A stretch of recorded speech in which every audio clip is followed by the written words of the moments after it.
Hello दोस्तों, हम अगला टॉपिक स्टार्ट करने जा रहे हैं जो कि है माइक्रोवेव मेजरमेंट का। नेक्स्ट टॉपिक है measurement of frequency and wavelength using microwave test bench. Microwave test bench से हम कैसे मेजर करेंगे फ्रिक्वेंसी और वेवलेंथ, तो यहाँ पे हम देखते हैं। ठीक है, frequency and wavelength of A microwave signal can be measured using the following steps. ये स्टेप्स हैं जिसको हमें फॉलो करना होगा फ्रिक्वेंसी और वेवलेंथ को मेजर करने के लिए। ठीक है, तो देखते हैं यहाँ पे। तो पहला स्टेप है कि switch on the klystron power supply, VHWR meter and cooling fan. सबसे पहले हमें क्या करना होगा, स्विच ऑन करना होगा क्लिस्टन पावर सप्लाई को, VHWR मीटर और कूलिंग फैन।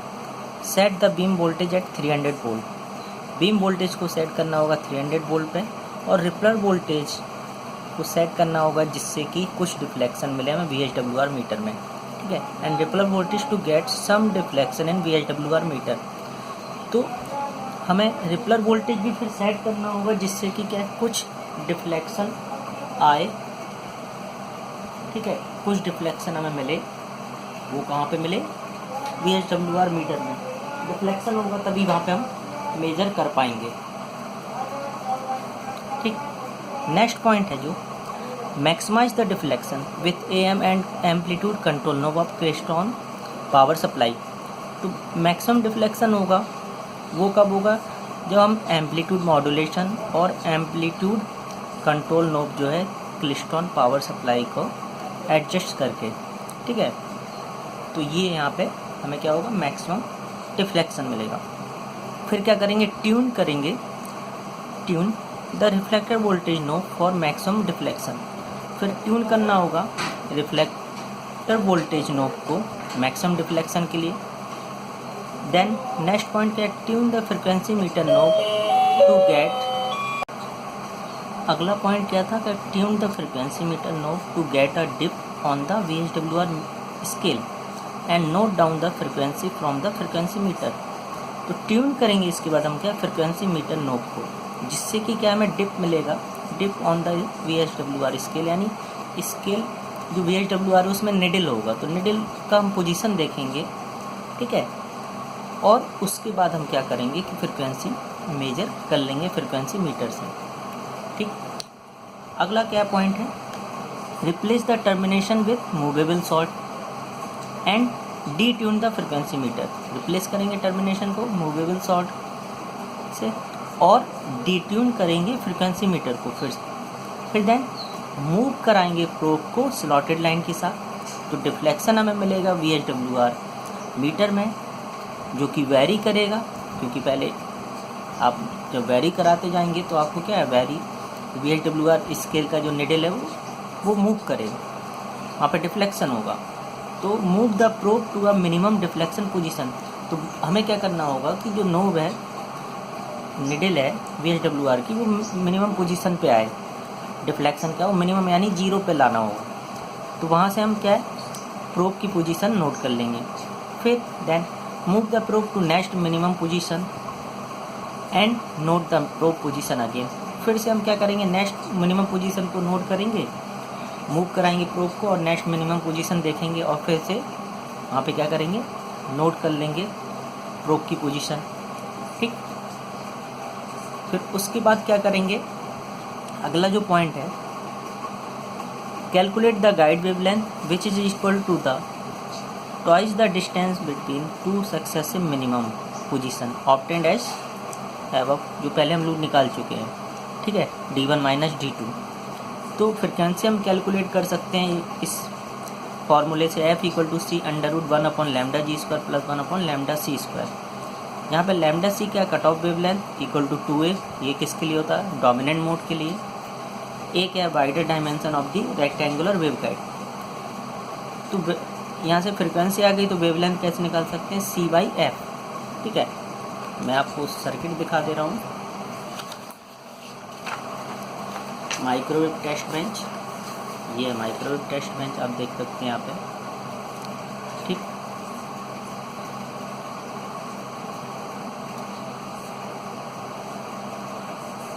अब मैं आपको एक और तरीका बता रहा हूँ। ठीक है, जैसे हम लोग प्रैक्टिकली जो करते हैं, जैसे फ्रिक्वेंसी हमें मेजर करना है, ठीक है। तो सबसे पहले हम क्या करते हैं, जो वेवगाइड है वेवगाइड लेते हैं, वो क्या होता है, उसका क्रॉस सेक्शन होता है रेक्टेंगुलर, ठीक। माइक्रोवेव सिग्नल है जो वेवगाइड से पास करता है एक पॉइंट से दूसरे पॉइंट की ओर, ठीक है। अब फ्रिक्वेंसी मीटर में क्या होता है, फ्रिक्वेंसी मीटर के अंदर होता है कैविटी रेजोनेटर, ठीक है, जो कि हैलो होता है। तो फ्रिक्वेंसी मीटर के अंदर क्या होता है, कैविटी रेजोनेटर जो हॉलो होता है, हॉलो उसका क्या होता है, हॉलो पार्ट होता है, क्रॉस सेक्शनल एरिया हॉलो होता है, ठीक। और स्केल होता है जिससे हम क्या है रीडिंग ले सकते हैं। तो फिर क्या करते हैं, हम ट्यून करते हैं, और ट्यून करते हैं तो वो अनदर डिवाइस को कनेक्ट करते हैं, दूसरे डिवाइस को कनेक्ट करके हम क्या करते हैं, ट्यून करते हैं। क्रिस्टल डिटेक्टर प्रोब होता है, स्लॉटेड लाइन, ठीक है। अब जैसे हमें फ्रिक्वेंसी मेजर करना है, डायरेक्टली मेजर करना है, पहला तरीका ये है, डायरेक्ट फ्रिक्वेंसी मेजर करना है हमें, ठीक है, फ्रिक्वेंसी मीटर से। प्रैक्टिकली मैं बता रहा हूँ आपको, तो डायरेक्ट आपको फ्रिक्वेंसी मेजर करना है फ्रिक्वेंसी मीटर से। तो क्या है कि जब सिग्नल प्रोपोगेट करेगा, ठीक है, थ्रू बेंच, तो यहाँ पे एक आप बेंच का सेटअप देख सकते हैं। तो जब सिग्नल प्रोपोगेट कर रहा है बेंच के थ्रू, ये सेटअप है, तो ये क्या करेगा, एनर्जी अब्जॉर्ब करेगा, ठीक है। एनर्जी अब्जॉर्ब होगा तो क्या होगा, VSWR में क्या होता है, निडल होता है, VSWR मीटर जो होता है उसमें निडल होता है। निडल क्या होगा, सेंटर पोजीशन पे होगा, ठीक। सबसे पहली चीज़ सेंटर पोजीशन पे होगा निडल।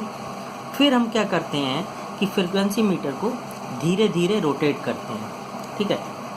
तो रोटेट करते हैं, तो हम धीरे धीरे रोटेट करते जाते हैं, हम देखते हैं कि डिफ्लेक्शन हो रहा है या नहीं, डिफ्लेक्शन जो कि है VSWR मीटर में हो रहा है या नहीं, निडल का यानी डिफ्लेक्शन हो रहा है कि नहीं। तो हम धीरे धीरे रोटेट करते हैं फ्रिक्वेंसी मीटर को, फिर देखते हैं डिफ्लेक्शन हो रहा है कि नहीं। तो जहाँ पे डिफ्लेक्शन होता है, ठीक है, VSWR में, तो उस फ्रिक्वेंसी को हम नोट कर लेते हैं, उस फ्रिक्वेंसी को नोट कर लेते हैं। तो वो जो फ्रिक्वेंसी होती है जिसको नोट करते हैं, दो रेड लाइन के बीच में होती है।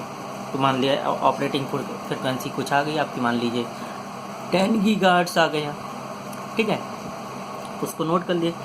फिर क्या करेंगे हम, फिर से, तो ये तो हो गई, देखिए फ्रिक्वेंसी आपने इससे मेजर कर लिया, तो फ्रिक्वेंसी आ गई, तो आपके पास वेवलेंथ आप निकाल सकते हैं, लैम्डा इक्वल टू C/F से।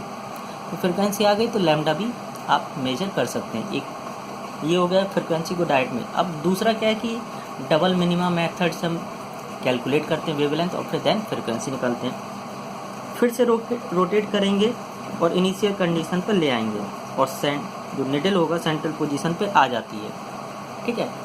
तो हमने देखा कि जो निडल है डिफ्लेक्शन हुआ है, वहाँ पे हमने फ्रिक्वेंसी नोट कर लिया, फिर से हमने क्या किया, रोटेट किया और इनिशियल कंडीशन पर ले आए उसको, और फिर निडल जो है आपकी सेंट्रल पोजीशन पे आ जाती है, ठीक। अब देखिए डबल मिनिमा मेथड में क्या करते हैं, सबसे पहले हम क्या करेंगे कि जो नोब है, ठीक है, निडल, वो सेंटर पे होनी चाहिए, ठीक है, VSWR के सेंटर पे। तो जब सेंटर पे होगी निडल, तो उसकी वैल्यू क्या होगी, हाई वैल्यू होगी। फिर हम क्या करते हैं, स्लॉटेड प्रोब को स्लॉटेड लाइन के साथ क्या करते हैं, मूव कराते हैं राइट साइड मूव कराएं, ठीक है। तो राइट साइड मूव कराए तो हम देखते हैं कि जो VSWR की निडल है वो मिनिमम पोजीशन पे आ जाए, तब तक हमें क्या मूव कराना होगा। तो मिनिमम पोजीशन पे आएगी यानी 0 पे आ जाए, तो वो मिनिमम पोजीशन है, तो वो हमने नोट कर लिया किस डिस्टेंस पे जो है VSWR की निडल 0 वोल्टेज 0 पे आ गया, ठीक है, 0 dB। तो हमने देख लिया वहाँ पे डिस्टेंस मान लो 10.1 सेंटीमीटर है, हमने ये मान लिया D2।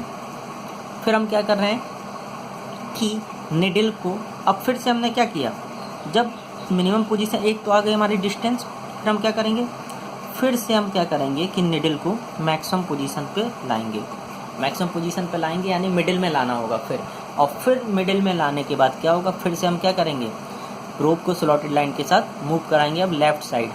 तो वो देखेंगे कि VSWR की निडल है वो 0 पे आ जाए, 0 dB पे, तो वो पोजीशन हम नोट कर लेंगे। तो लेफ़्ट में क्या होगी, वैल्यू ज़्यादा होगी, मान लो 12.1 हो गया, तो दोनों का डिफरेंस ले लेंगे हम, D1 माइनस D2, वो कितना आ जाएगा, डिस्टेंस आ जाएगी दो मिनिमम मेथड की, और लैम्डा G इक्वल टू क्या होता है, 2 इंटू D1 माइनस D2, ठीक। तो ये लैम्डा जी आप निकाल सकते हैं, यहाँ से आ गया lambda G equal to d1 minus d2 into 2, तो लैम्डा जी आ गया, ठीक। और लैम्डा सी आपके पास क्या था, 2a, ये हो गया लैम्डा सी। तो लैम्डा जी आप यहाँ से डिस्टेंस पता है तो लैम्डा जी आ जाएगा, और a wider dimension of the rectangular waveguide, तो लैम्डा सी आ गया। तो लैम्डा नॉट निकाल सकते हैं हम 1/, इस फॉर्मूले से lambda naught square equal to 1/, lambda G square plus 1/, lambda C square. इस फॉर्मूले से हम क्या है, लैम्डा नॉट की वैल्यू निकाल लेंगे, क्योंकि लैम्डा जी और लैम्डा सी हमें पता है। तो लैम्डा नॉट आ गया, तो हम फ्रिक्वेंसी फिर हम निकाल सकते हैं, एफ इक्वल टू क्या हो जाएगा, c/, लैम्डा नॉट। बस यहाँ से हम फ्रिक्वेंसी मेजर कर लेंगे। तो ये तरीका है प्रैक्टिकली, और वो मैंने आपको बता दिया है पहले ही, ठीक है। Okay, thank you. Next topic में मिलेंगे हम।